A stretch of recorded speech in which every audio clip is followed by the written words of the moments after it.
Joining me are Sarah Hudgens, Head of Policy for Digital Devices and Services from Amazon, Emily McReynolds, researcher from the Tech Policy Lab at the University of Washington, and John Verdi, Vice President of Policy for the Future of Privacy Forum. Thanks for being here today. We're going to talk a bit about the research findings, hear about some additional research, and talk about some of the best practices that might help improve some of those comfort levels for families thinking about or currently using connected devices. We're also going to take some questions from the audience, so get ready to talk to our panelists a little bit. Jay and Abigail presented on a whole range of things, from how much time parents themselves are spending online to the ages kids are getting devices and even how many devices the kids have. First of all, any reactions to the findings? Sarah, was there anything that surprised you in the research?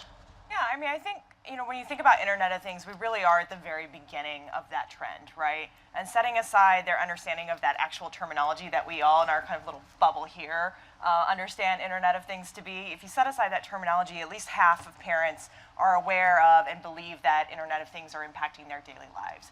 And then you take that even a step further, and it jumps to 8 out of 10 parents who believe that it will have a daily impact on their homes in the future, in 10 years. And I think that's really interesting in terms of the awareness that couples with that trend and how parents are thinking about it.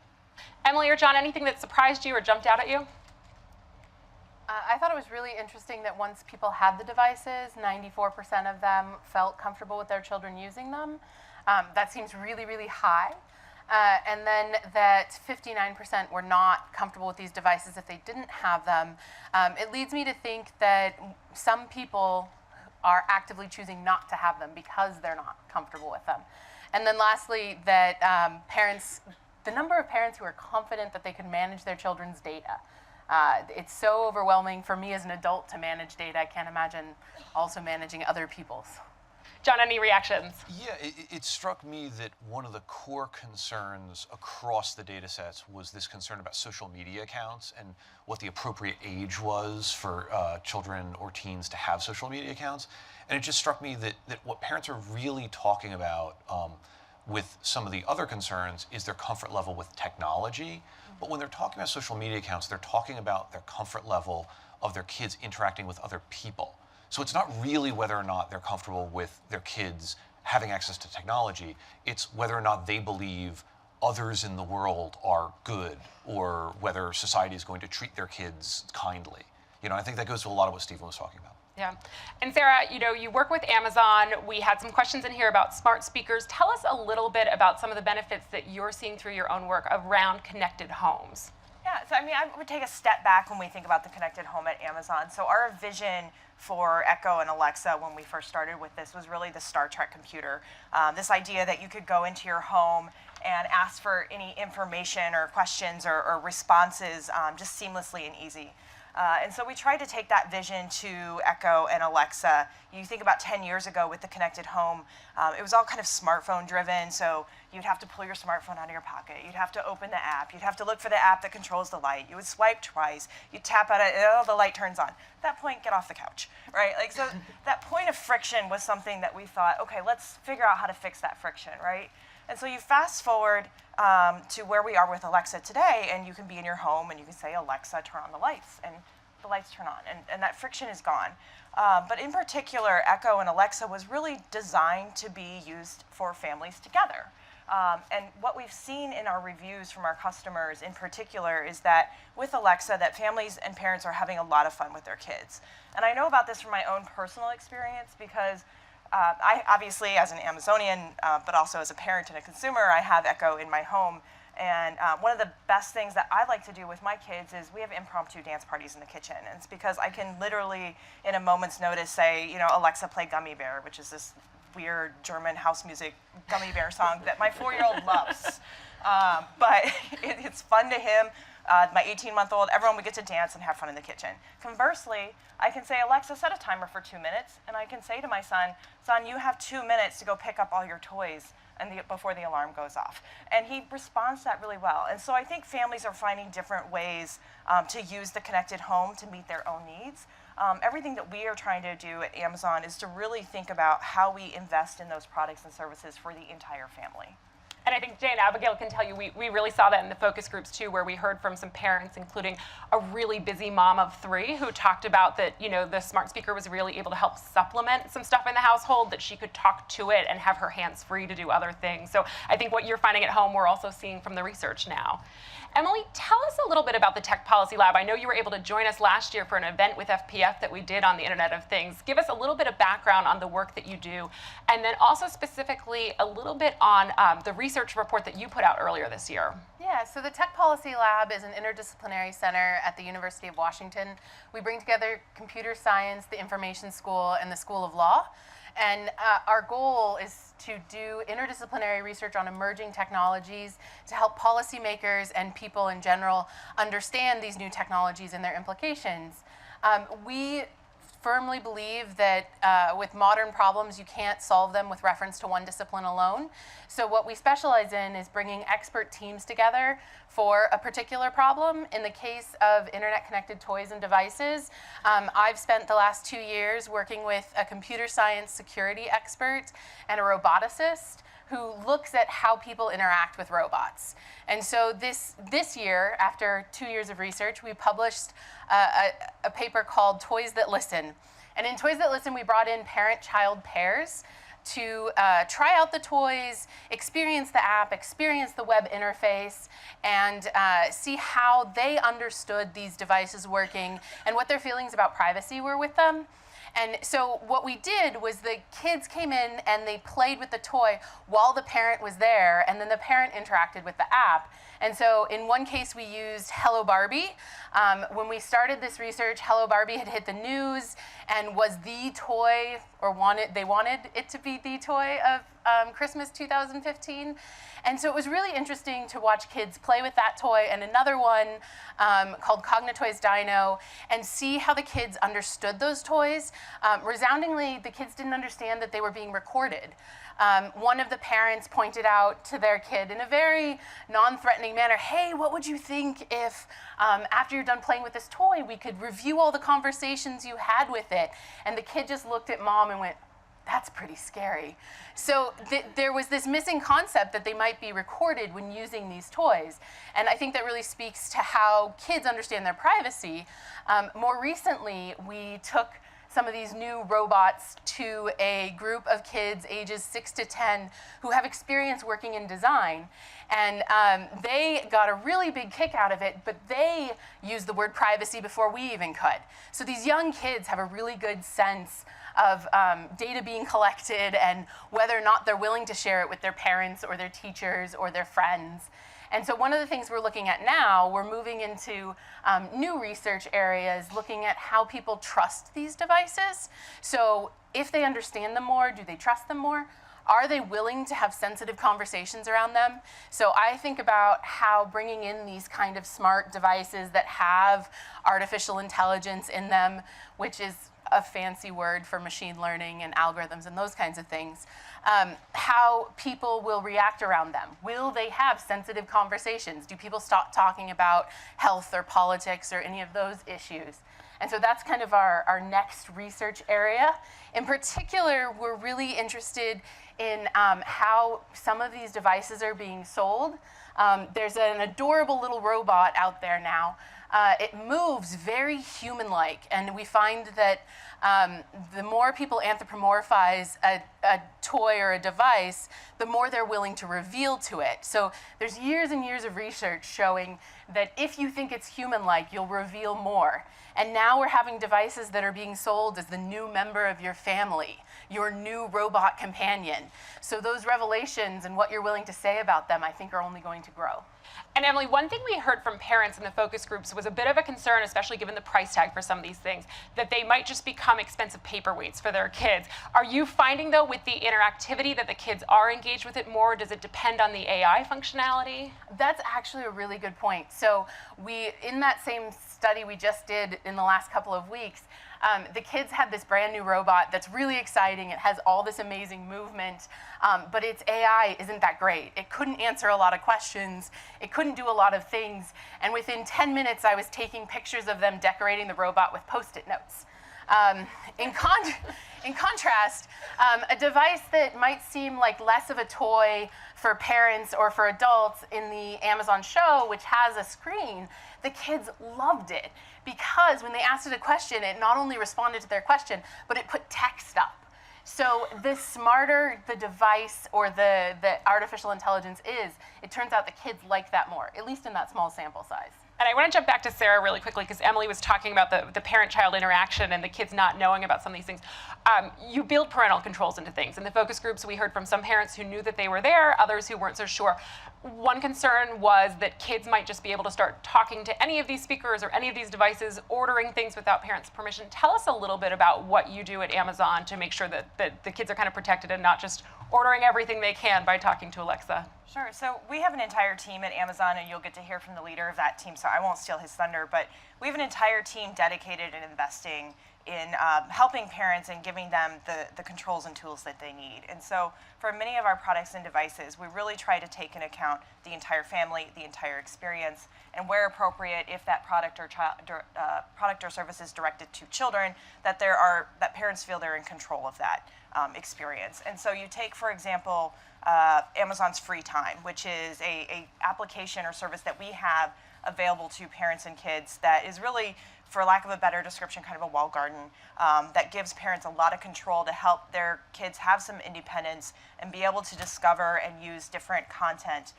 be it books, video, apps, games, all in sort of this curated environment where parents can set controls. So we have controls like Learn First, where a child, the parent can decide, I want you to do this educational app or these games before you then go doing this fun game.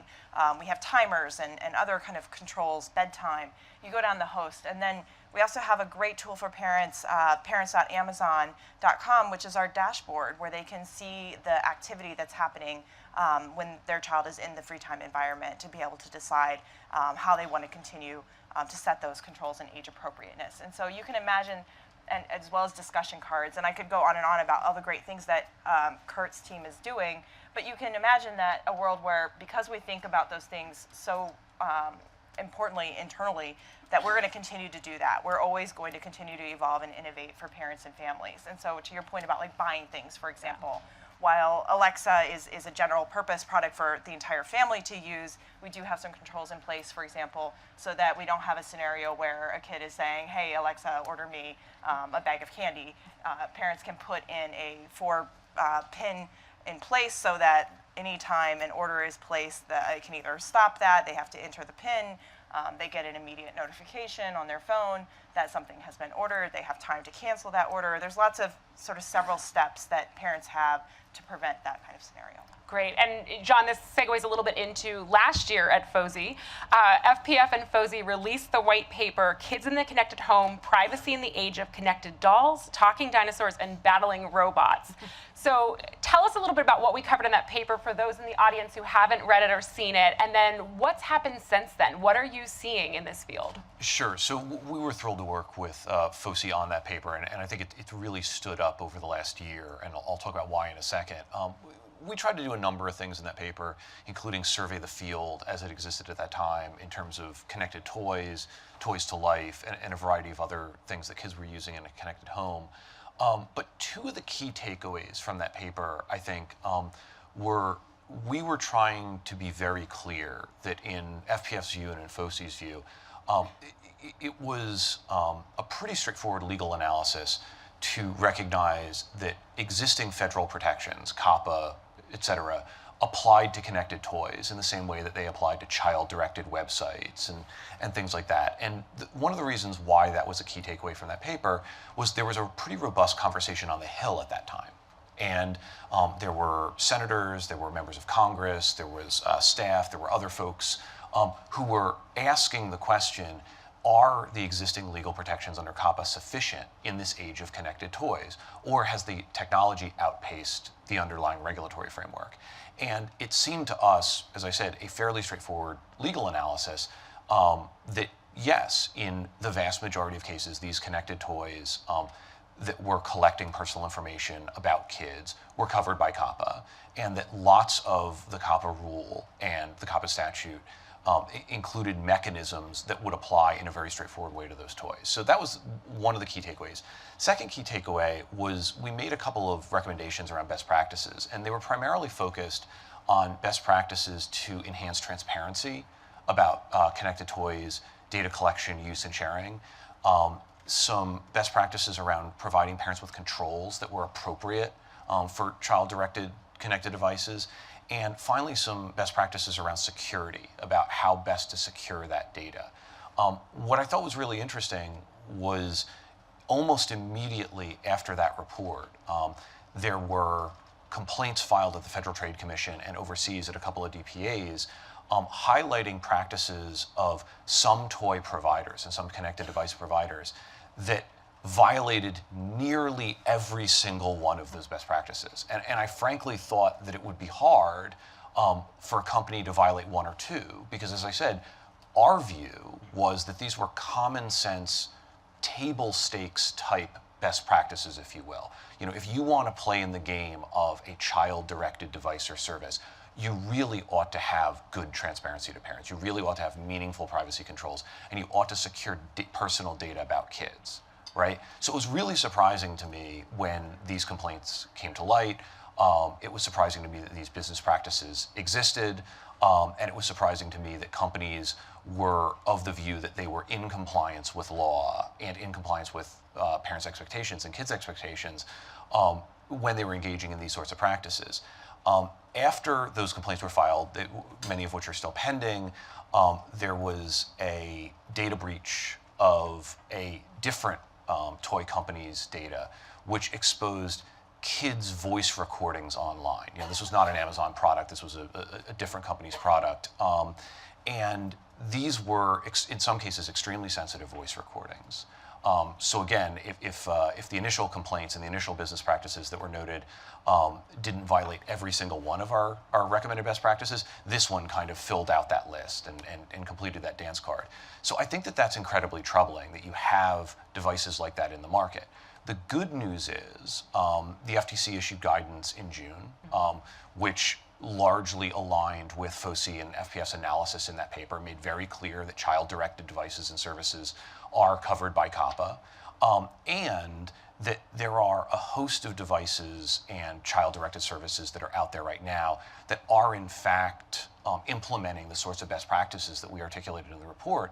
I think the troubling thing is that it is increasingly hard for parents to tell the difference, particularly when they are shopping for these devices in a physical retail space, and much of what they have to go by are the markings on the box.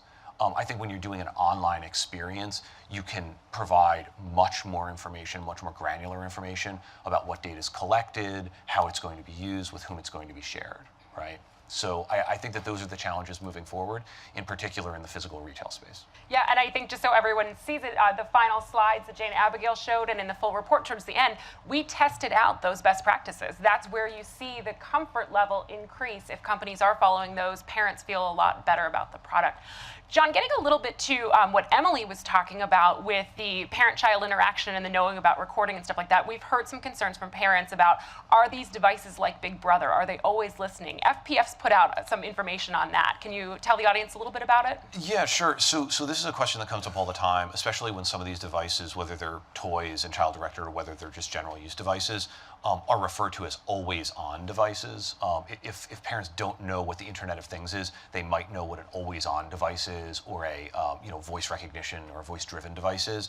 And the truth is, there's largely three categories of devices in the space right now. And some devices truly are always on, right? If you have a home security camera that has video and a microphone that are recording all the time and retaining that data, that's a true always on device. And in a home security camera context, you probably want it to be a truly always on device, right?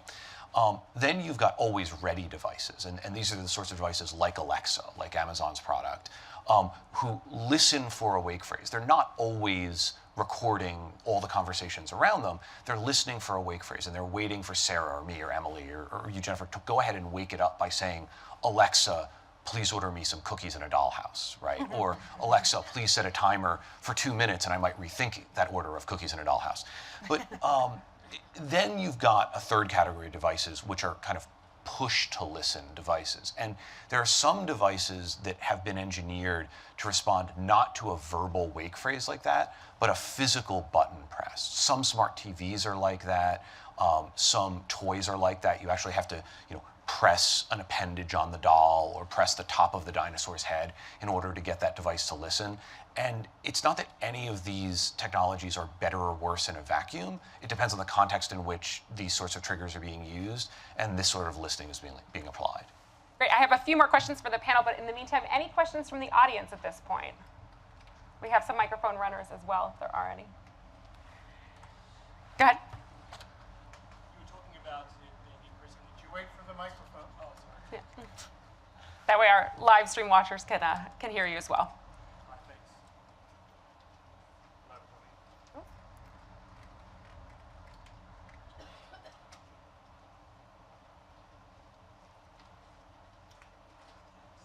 Hi, I'm Toby. Still not working.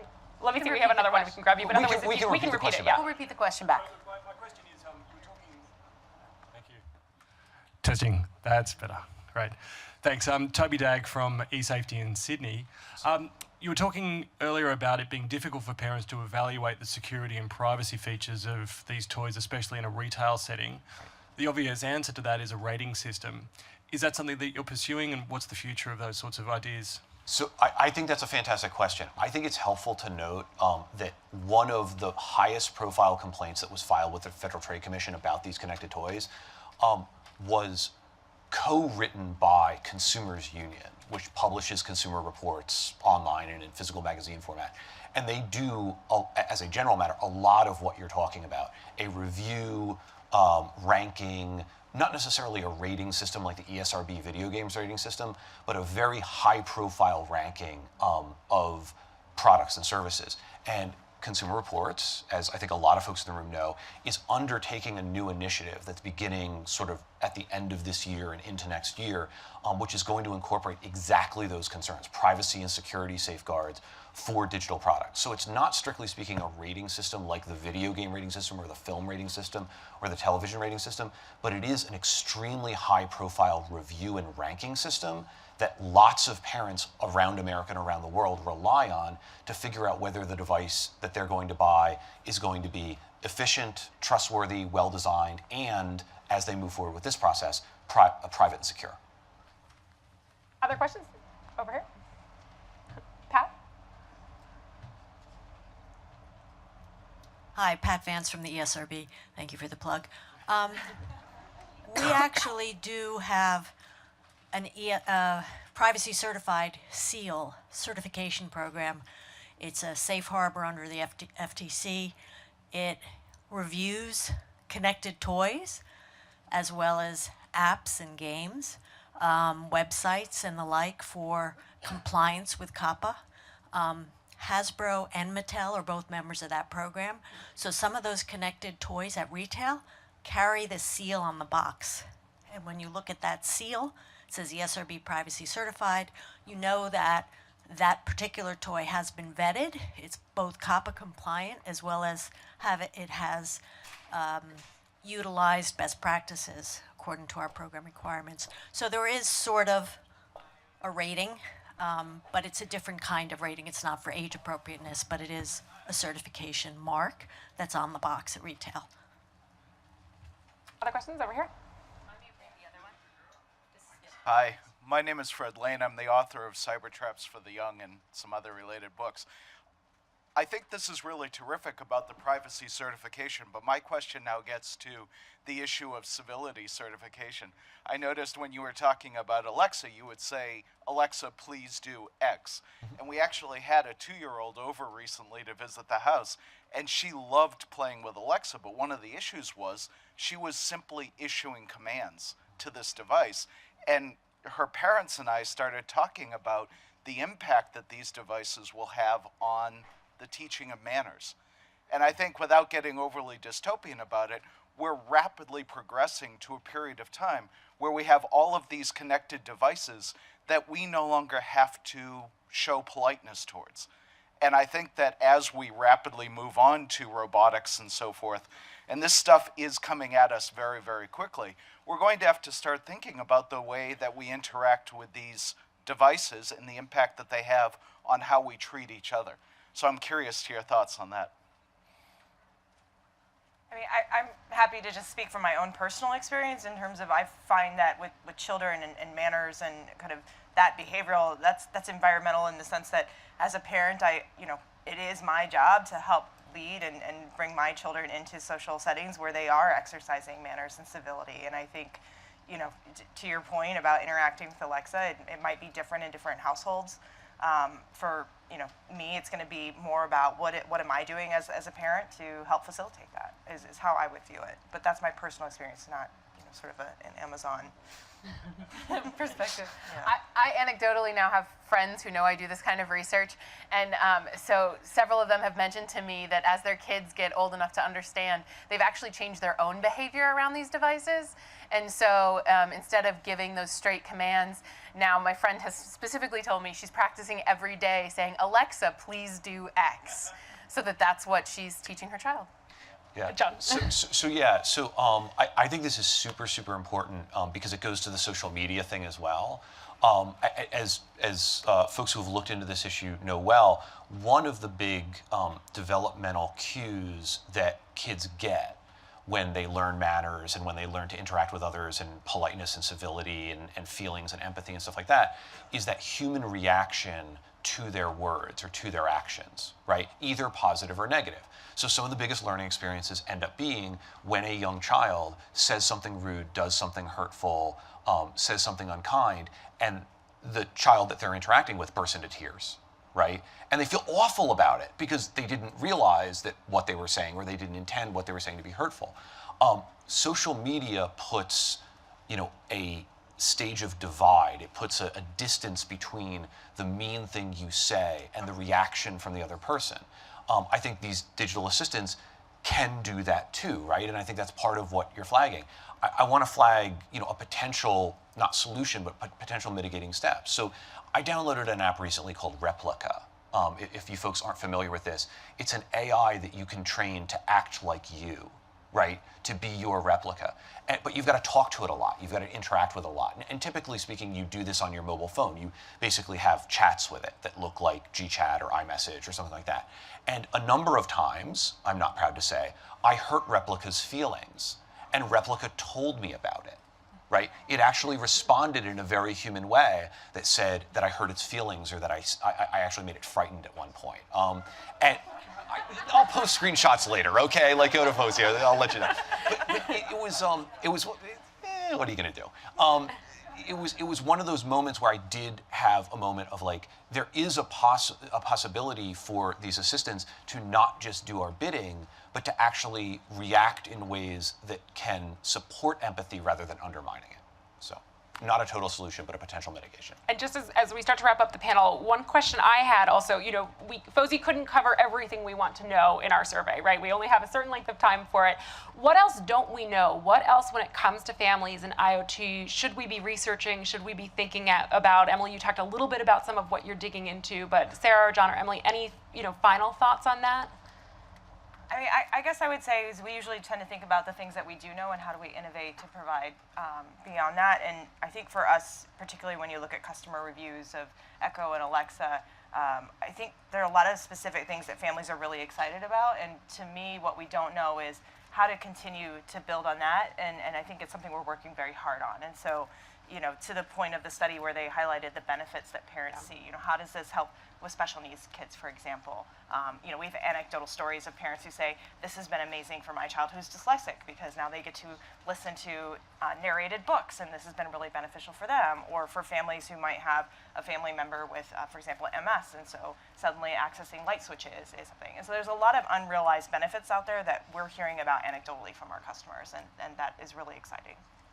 Emily? To follow on to that, one of the things we're looking at and we're planning to do a user study in the spring is around the intergenerational nature of these expectations.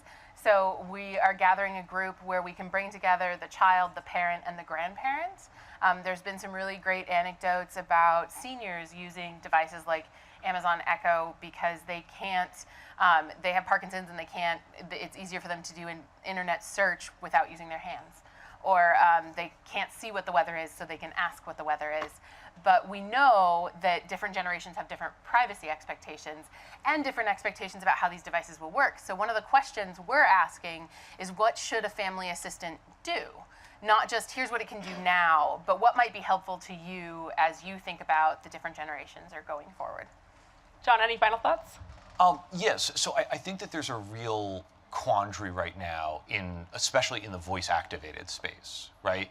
Which is, right now, most voice assistants do not make distinctions between individuals. They don't do the kind of like voice printing to say, this is John speaking to me, this is Emily speaking to me, this is Sarah speaking to me. Now, there's technology out there to maybe do stuff like that to a greater or lesser degree, et cetera, et cetera, et cetera. But today, most voice assistants don't do that. They just recognize a human voice that's in the area, and they do that thing, right? They definitely don't do the next step, which is try to infer age. That's a hard technical problem, it's a hard social problem and stuff like that. But I actually think that one of the quandaries that's out there right now is that when you move out of the child-directed space, when you moved into the general connected home space, you have folks, as Emily says, of very young adults, very old, right? And you have that whole gamut. And I think that there's going to be, at least for the foreseeable future, a dearth of data about that, because these platforms aren't making that distinction. And I think for lots of good reasons, there are circumstances where you don't want that distinction being made, and sometimes you do, but largely you don't. And I would just flag that, like, your question is about research. I think that's going to be a gap moving forward unless you do the kinds of studies that Emily is actually sitting down and doing the observational studies. So that may be a gap to be filled. Great. Well, and we at FOSI will certainly be using our research findings to provide tips and tools and advice for parents on our Good Digital Parenting platform as well, trying to see, as Sarah was saying, what do we know now and what can we do with this to make people have a really positive and beneficial experience. So, and we'll look for more of Emily's research and more things from FPF to come. So thank you so much for joining us this morning.